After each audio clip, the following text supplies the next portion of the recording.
Iba rin ang ibinigay. Ate Cynthia.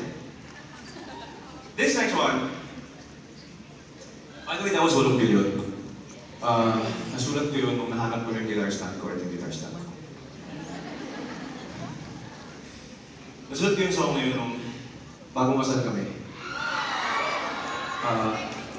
Yung time na yun, nasa condo lang kami, yung dalawang condo ko. Tapos, alam mo yung pagbagong kasal kayo? Nakatingin na ako sa kanya. Tapos, shucks, Lord, totoo ba to? Mahal ako ng mahal ko. Pinili ako ng gusto. Kasi sasabihin ako sa kapatid sa buong mundo talaga, ay yung pinahal kang papalit ng tao na mahal. Walang katulad yun. Salamat sa pagpili sa akin. This is not the way.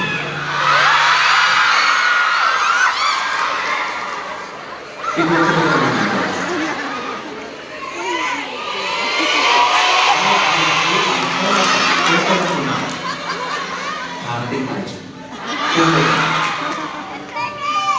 kwento na muna ako. Masyado ko na-excite sa concert mo yan.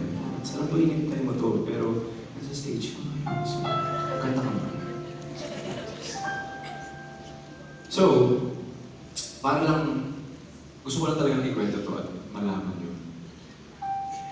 Nung nagkaroon ng idea about the concert, ito nangyayari ngayon. Sabi niya sa akin, Casey, babe, mag-concert ka. Sabi ko, hindi ko kaya.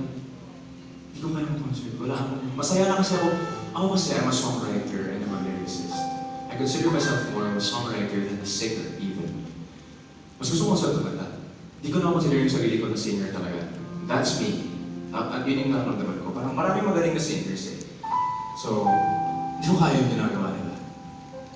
So, ako, para sa akin, I write songs, lyricist ako. Yun yung ginagawa ko.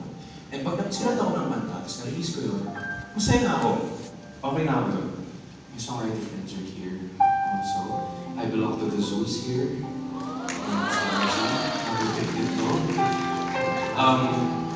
Para sa akin, as songwriters, for me, we are like channels of songs galing sa universe, galing kay God. Kasi minsan, kahit ako, yung 8 billion, parang nangyari sa akin natin sa libo-libo mga bito, hindi ko mawari ikaw para sa akin. Mawari, hindi ko alam ang word na yun eh. Kasi parang ako nasulat yun? So I really believe that we're just channels of songs and like delivered it para mainabas lang sa mundo, maparinig sa inyo yung message. Yun yung belief ko. So masaya na ako, when I write songs, I'm happy when I write songs. Pero yung pag-perform, pag ganito ako mag-concert, hindi ko siya naiisip sa totoo lang. I'm just being honest with that. 100% honest na ako sa inyo. Hindi ko siya naiisip talaga. So si Casey nagsabi sa akin, babe, concert ka. Magtatanong ako. Pwede ba sabi? Magtatanong ako, posible ba mag-concert ka sa support mo? So siya yung una talaga nag-push sa akin. Kaya mo. Gawin mo.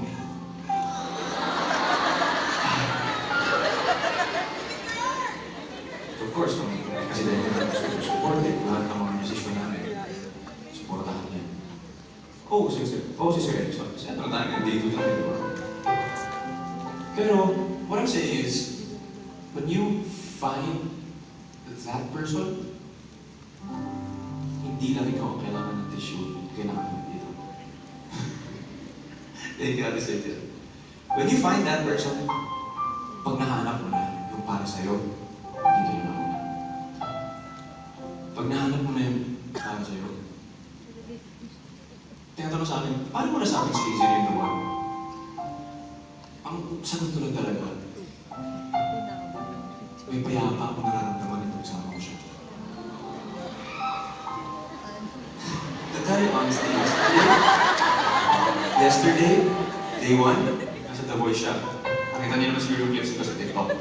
Kumambo lang siya kagabi. Nasa The Voice siya, tingin ako ng tingin.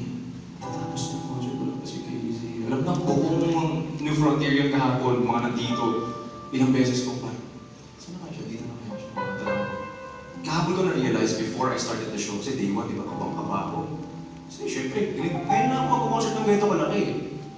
Kabang-kaba ako. Tapos kahapon ko na-realize, nung nasa likod ako, kung gaano ko siya kakailangan.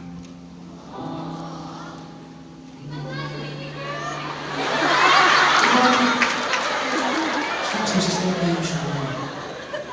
Wala sa Casey. Dapat ang dito siya. Parang ganun. Alam mo yun, yung mararamdaman mo na, kulang eh. Doon na-realize ko yung kakak. Para talaga si Casey. So, siyang payapa ako, nangangahilo. This next song I'm gonna sing, I didn't sing this yesterday.